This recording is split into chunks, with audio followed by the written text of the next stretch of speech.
Hey, what's going on, guys? Welcome back to another monthly update on the fish tank outside here. Here's a quick shot of the plant tank that's outside. Plants are looking like they're recovering.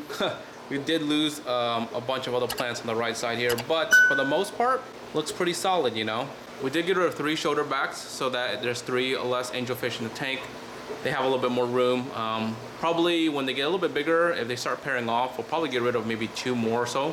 But yeah, there's not really much going on with this tank right now. You know, just trying to keep the plants alive. It's getting a little bit cooler, so the plants should be bouncing back here pretty soon.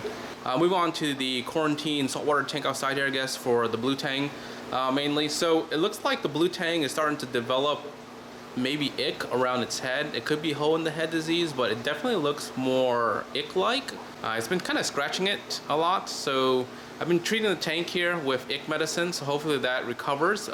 Again, it could be hole in the head, but it looks pretty bad. I'm hoping that he recovers from it. He eats just fine. So I did treat the tank with copper, so we'll see if that helps him out. If it's hole in the head disease, we have some other things that we can try. Hole in the head disease is really common for blue tangs and other specific angels and other tangs. And it's kind of really hard to get rid of. Just basically good water changes and high vitamins and minerals and whatnot. So yeah, I've been feeding it a lot of macroalgae, a lot of algae, just kind of keep, you know, its immune system up. But yeah, it's been eating fine. It's not like it's starving or anything like that. But yeah, it's just been scratching its head on these rocks and it just looks terrible. I did add in some mangroves here, just kind of keep the water quality a little bit cleaner.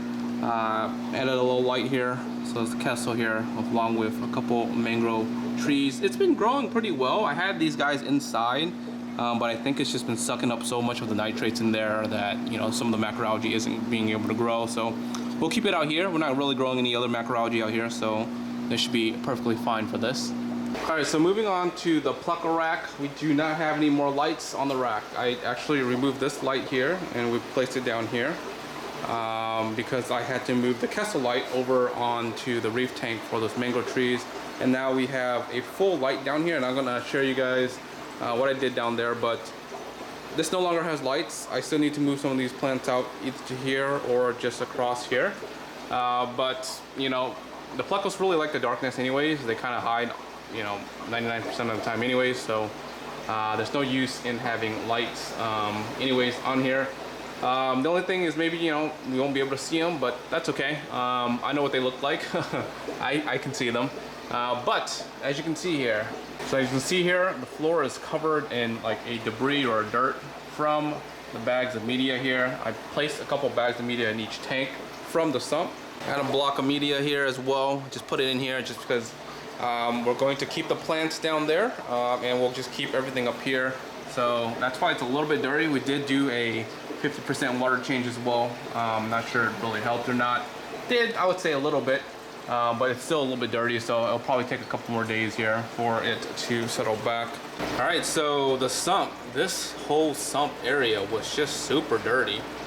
It would look like that pretty much, but caked in probably like an inch of just dirt. I basically sucked up all of that, and then now all that dirt and debris kind of moved over across here. I did, you know, siphon a lot of this out here too, but we still have a bunch of crud down here, so we'll need to, you know, siphon that once we do another water change in the next week or so. But yeah, so I moved the light down here. It's just across frame of the rack here, and we're just gonna grow plants down here. This is where the plants are gonna be at. It's just probably a little bit easier. Everything's down here.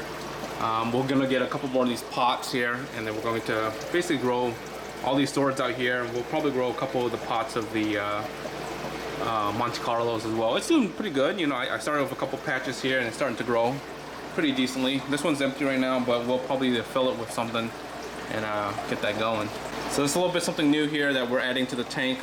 Full light, everything out here is gonna be kind of like a refugium style for fresh water. And then everything up here is just gonna be bare. All right, if you guys remember this tank from last week, it was dirty from that water change and just kicking up the debris. But we have a decently clean tank, tons of snail. I think the snail was what was causing the other tanks to be polluted, but we're moving the snails all into this tank at some point, so that way we can just kind of house all the snails here. If we sell them, you know, it's easier to pick out But we do have a couple fire red shrimps down here. They're in quarantine right now with my Rilis. Only had like maybe 3 Rilis in here, but they're in quarantine now. And yeah, I only have a group of them. We had like maybe 1 that kind of died, but you know, they're doing okay. So we're going to quarantine them for probably about 2-3 months. Make sure everything's okay. And the first 2 weeks, I've been netting their molt. So every time they molt, I would just come in with a net and just grab them and just throw them out. It's important to quarantine anything, you know. Quarantine your shrimps, quarantine your fish. You don't know what other sellers may have, even if it's a reputable, you know, seller. You might have diseases that, you know, could be really bad if it was introduced to your main colony. So I always quarantine everything, and then the process of quarantining shrimp, you have to remove the molt because the parasites will kind of leach on to the shrimp, and if there's anything there, you know, by removing the molt, you know, for 2 weeks, you could be parasite free. And also I treat all the tanks with salt and Paragard, just to make sure that we don't have any issues with the new shrimps. So here's the neon yellows or the golden yellow backs. So last week you guys only saw 1 order in, but I did buy a few different sources, so there's different grades in here as well. So we'll kind of breed them out, call out the less yellow ones, and kind of go from there. But this is going to be a long project, but hopefully all the shrimps in here do well. We did lose a couple. Remember last week we had 2 of them that kind of looked like they were a DOA. Those 2 ended up dying, and then we did end up maybe losing 1 or 2 more. I mean, it's normal through you know, the shrimps acclimating into the new tank here. Some of them will make it, some of them don't. Unfortunately, we did lose a couple yellow ones, but as you can see, we still have plenty of them in here. And here's the Blue Dream tank. So they're all down here. Same thing here. So these 3 are in quarantine right now for the new shrimps. The Blue Dreams are looking pretty good. We did, like I said, lose a few Blue Dreams, but nothing too crazy. They're looking pretty good, pretty nice. And over here is the Cull tank. Man, we're getting a ton, and it's also the babies down here, the baby plecos. They're just under this leaf here. They like hiding under the leaf as well, but the Cull tank, look how red this is, guys. Like, man, these are some good calls if you're looking to get some shrimps. Check out the website, aquatic.com.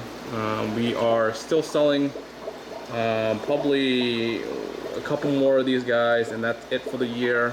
I tend to try to thin them out before winter time, because during winter months, man, they breed like crazy just because the temperature drops. They like it when it's cold, and they breed and breed and breed. So can probably sell like maybe 50-ish more here.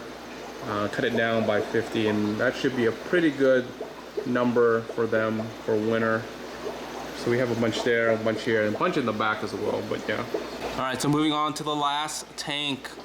This is the main colony, and the main colony is not looking too shabby. It looks like it's slowly bouncing back. I did end up losing a lot of them, a majority of them, either through old age or just through the heat in the summer. Removing a lot of snails. I think the snails in here are making the tank a little bit more dirtier than I would like it. So I've been slowly removing them and just putting them up into the snail tank slowly. It's been clearer and clearer slowly, but as you can see, there's still plenty of snails in here that needs to be removed eventually. But yeah, so that is the fish tank update for the month. We still have not seen any new batches of eggs from the Pleco, so nothing really to update on that rack. Project still ongoing. Things are going through quarantine, but yeah, things are looking pretty decent and pretty well so far. If you guys aren't subscribed yet, make sure you guys are subscribed, and like always, till next one, guys, peace.